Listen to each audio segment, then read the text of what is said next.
disait également à l'unisson avec la communauté internationale, le Mali commémore ce 9 décembre la journée mondiale de lutte contre la corruption, un rendez-vous annuel qui interroge l'intégrité publique au cœur des institutions de la société. Reconduisant le thème de l'édition précédente, s'unir avec la jeunesse contre la corruption, former l'intégrité de demain, notre pays, le Mali, réaffirme la place stratégique de sa jeunesse dans la refondation morale et citoyenne de la nation. Voyons tout cela avec Garibou Pérou et Alou Bekoni. Dans la vie publique, un danger silencieux s'étend comme une ombre. La corruption n'est pas un accident, mais un système patient, méthodique, qui remplace la loi par la faveur, l'équité par la connivence et la transparence par le secret. Lorsqu'une société accepte deux règles, celle qui s'écrit et celle qui s'achète, c'est la fondation même de l'État qui s'effusure lentement et dangereusement. En vue de juguler le fléau, il est apparu nécessaire de conserver et d'adopter une stratégie nationale de lutte contre la corruption assortie d'un plan d'action quinquennal. C'est dans ce cadre que le gouvernement, sous l'impulsion du président de la transition chef de l'État, a approuvé le 21 septembre 2023 la stratégie nationale de lutte contre la corruption et son plan d'action 2023-2027. Les petites tolérances d'aujourd'hui ouvrent la voie au grand détournement de demain et les premières victimes restent surtout les jeunes, ceux qui n'ont ni réseau ni richesse à offrir. Corrompre, c'est confisquer leur avenir avant même qu'il ne commence. D'où l'appel lancé, s'unir avec la jeunesse contre la corruption pour forger l'intégrité de demain. Cette année, le thème retenu, qui est la reconduction de celui de l'année dernière, s'intitule « S'unir contre la jeunesse contre la corruption, former l'intégrité de demain ».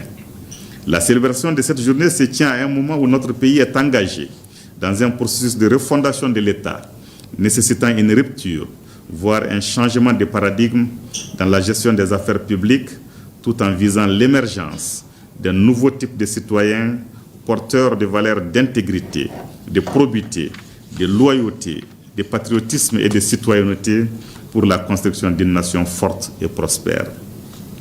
Cette nouvelle vision, portée au plus haut sommet de l'État, induit un devoir de génération, engageant la jeunesse de notre pays, qui doit être le fer de lance pour vaincre les résistances, surmonter les obstacles et conduire le processus de changement pour l'atteinte des objectifs. Ennemi déclaré de la croissance, la corruption dévie les ressources qui devraient réduire la pauvreté et soutenir un développement durable. Elle coûte toujours beaucoup plus cher que l'honnêteté. Face à ces fléaux, les remèdes s'appellent transparence et modernisation. L'ancien secrétaire général des Nations Unies, M. Kofi Annan, a qualifié la corruption en ces termes. Je cite : « La corruption est un mal insidieux dont les effets sont aussi multiples que délétères. Elle sape la démocratie et l'état de droit, entraîne des violations des droits de l'homme, fausse le jeu des marchés, nuit à la qualité de la vie et crée un terrain propice à la criminalité organisée, au terrorisme et à d'autres phénomènes qui menacent l'humanité. » Fin de citation. Cette cérémonie de lancement de la Semaine nationale de la lutte contre la corruption est l'expression éloquente de la volonté politique et de l'attachement des plus hautes autorités de la transition, en particulier le président de la transition, chef de l'État, son Excellence le général d'armée Assimi Goïta, à la lutte implacable et irréversible contre la corruption dans notre pays. Les droits modernes doivent désormais ériger cette prévention en véritable obligation légale, car chaque pot de vin renchérit un projet, détourne des budgets publics et affaiblit la qualité de tout ce qui façonne la vie collective. Outre la poursuite des délinquants financiers, avec l'utilisation de techniques et moyens modernes permettant de mieux appréhender les modes opératoires, il s'agit de mettre l'accent sur le recouvrement des sommes et des biens colossaux sortant frauduleusement du patrimoine de l'État, limitant injustement les moyens d'action de l'État face à la demande sociale et à la préparation de l'avenir des jeunes.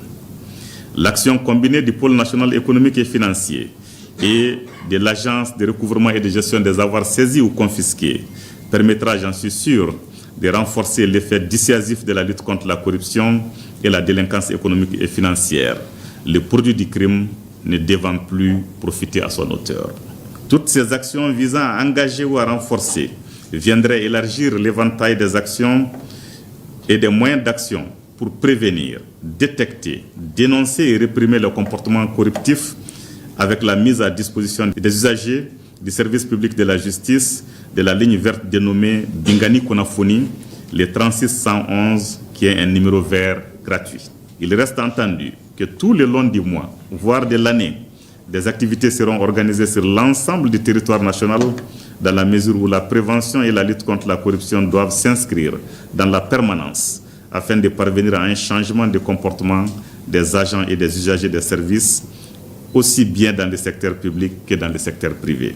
La corruption mine les institutions et agit comme un impôt invisible, prospérant dans les zones grises où la vigilance s'endort. La combattre n'est pas l'affaire d'un seul gouvernement, c'est une responsabilité commune. Face à ces mal